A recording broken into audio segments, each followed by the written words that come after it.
Bonjour, bonjour, bonjour et bienvenue à Jouer pour éduquer. En ce mercredi à Jouer pour éduquer, on va parler de la méthode scientifique. On va parler de c'est quoi et pourquoi c'est aussi puissant. Et on va apprendre à propos de la méthode scientifique à l'aide d'un jeu classique. En fait, ce jeu est tellement ancien qu'il existait avant même que les jeux vidéo existent. Donc, il existait d'abord sous forme d'un jeu de société et c'est le jeu parfait pour illustrer c'est quoi la méthode scientifique. Et ce jeu, c'est tout simplement le Mastermind. Si vous êtes de ma génération ou plus vieux, vous connaissez très bien le Mastermind. C'est un jeu que tout le monde avait à la maison. Vous l'avez probablement déjà joué. Mais si vous connaissez pas, j'explique rapidement le concept. Mastermind, c'est un jeu de pensée logique qui se joue à deux joueurs. Ici, dans le cas du furteur, le deuxième joueur est joué par l'ordinateur. Le but du jeu est le suivant. Le deuxième joueur choisit secrètement une combinaison de couleurs et le premier joueur doit essayer de deviner quelle combinaison a été choisie et dans quel ordre. L'ordre est très important. Alors, comment ça se fait? Pourquoi ceci, c'est une excellente représentation de la méthode scientifique? Ben, pensez-y. La méthode scientifique, son but, c'est de regarder ce qui se retrouve dans l'environnement pour essayer de trouver la vérité. La pensée scientifique, elle assume que la vérité, elle se retrouve à l'extérieur de la personne. Elle se retrouve dans l'univers, la vérité avec un grand V. Et le but de la méthode scientifique, c'est d'émettre des hypothèses et d'aller vérifier si ces hypothèses sont vraies. Et si les hypothèses ne sont pas vraies, si elles ne fonctionnent pas avec ce qu'on observe dans l'univers, on change nos hypothèses et on avance et on procède vers la vérité de cette façon. Mastermind fonctionne exactement de la même façon. Donc le premier joueur va faire des hypothèses pour essayer de deviner la combinaison de couleurs et il va les tester. Puis après les tests, il va modifier son hypothèse pour voir si elle est bonne. Donc faisons un exemple ici. C'est un jeu que vous pouvez faire avec les élèves. Vous n'avez pas besoin de la version jeu vidéo. Vous pouvez tout simplement même créer votre propre version.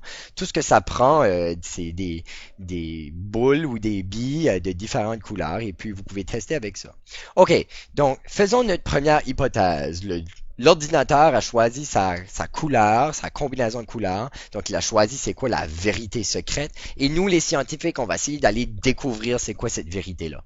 Donc, notre première hypothèse, on va dire, moi, je pense que tu as choisi juste des couleurs vertes. Et on va aller tester l'hypothèse en demandant à l'ordinateur de vérifier notre hypothèse. Et ce que l'ordinateur nous dit, c'est que ici, les ronds rouges, ça veut dire qu'il y a des billes qui sont à la fois la bonne couleur et dans le bon espace. Donc ici, on a deux de nos quatre billes qui sont à la bonne place. Donc on va essayer de tester. On sait qu'il va y avoir deux billes vertes et on sait qu'ils vont être placés. Ben, évidemment, il va être placé dans une des quatre cases. Mais essayons les deux billes vertes en premier pour l'instant et ajoutons à ça deux billes bleues. On va vérifier notre hypothèse. L'ordinateur nous dit maintenant que seulement une de nos billes est à la bonne place et de la bonne couleur. Donc, une de nos deux billes vertes est à la bonne place. Mais notre deuxième bille verte qui est à la bonne place au début, on ne l'a pas indiqué. Donc, ça veut dire que c'est une de ces deux billes vertes-là. Donc, on va dire, OK, peut-être que c'est la première bille verte qui était bonne. Et puis, on sait aussi, ah oui, ça c'est l'autre chose. Quand il y a une réponse blanche, ça veut dire qu'on a la bonne couleur, mais pas dans la bonne case. Donc, on sait qu'il va avoir une bille bleue en quelque part, mais elle ne sera ni dans la troisième, ni dans la quatrième case. Donc, on va tester la bille bleue dans la deuxième case et on va mettre notre bille verte là et on va tester s'il y a une bille rouge. Donc, on va vérifier cette hypothèse.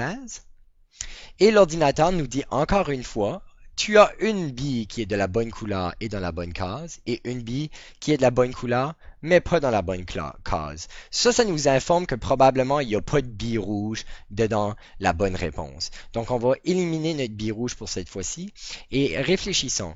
Donc, si la bille verte est celle qui est dans la bonne case, bleu ne pouvait pas être à la fois dans 3 et 4 et bleu ne peut pas être dans 2 apparemment. Donc ça fonctionne pas. Donc on va dire que le vert n'est pas à la bonne place. D'autant plus, on sait qu'il est censé d'avoir au moins deux billes vertes. Et que ces deux billes vertes, donc vu qu'on a testé ces deux-là, ok. On va essayer. Je commence à croire qu'il n'y a peut-être pas de bille bleue non plus. Ça serait une possibilité. Que ces deux billes vertes, il y en a une qui est bonne et l'autre est juste pas à la bonne place. Oui, en fait, on sait que c'est ça. Donc, il n'y a aucune bille bleue, il n'y a aucune bille rouge. On sait que c'est ça, parce qu'on sait qu'il est censé avoir deux billes vertes. Une de celles-ci est à la bonne place, l'autre l'est pas. Puis on a encore deux billes vertes ici. OK. Testons vert, jaune, jaune, vert. Vérifiez la ligne. OK. On a maintenant les quatre bonnes couleurs. Ils sont juste pas placés à la bonne place. Aucune d'entre elles est placée à la bonne place. On sait donc pour sûr que la bille verte doit être en deuxième. Et probablement en troisième. Donc, c'est en jaune, vert, vert, jaune. On vérifie. Et bravo, on a gagné en 5 coups. On a découvert la vérité.